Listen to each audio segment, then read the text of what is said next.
මම ඔට්ටුවක් අල්ලනවා. ඔයාට බෑ මේ මැච් එක දිනන්න. මම ඔට්ටුවක් අල්ලනවා. ඔයාට බෑ මේ එක්සෑම් එක පාස් වෙන්න.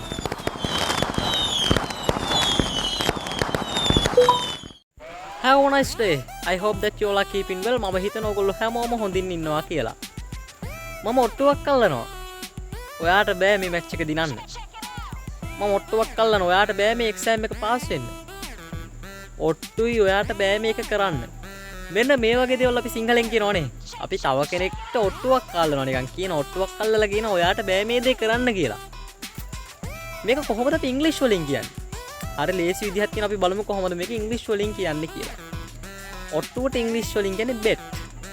right. එතකොට මම ඔට්ටුවක් අල්ලනවා ඔයාට බෑ කියන එක කියන්නේ I bet you can't.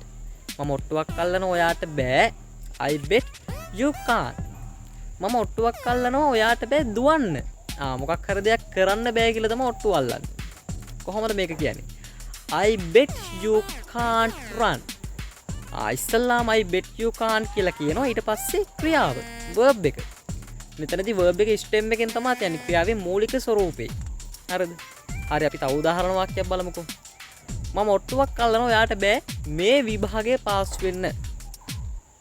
කොහොමද කියන්නේ? මම ඔට්ටුවක් අල්ලනවා ඔයාට බෑ I bet you can't මේ විභාගේ පාස් වෙන්න. pass this exam. I bet you can't pass this exam. මම ඔට්ටුවක් අල්ලනවා ඔයාට බෑ මේ එක්සෑම් එක පාස් වෙන්න.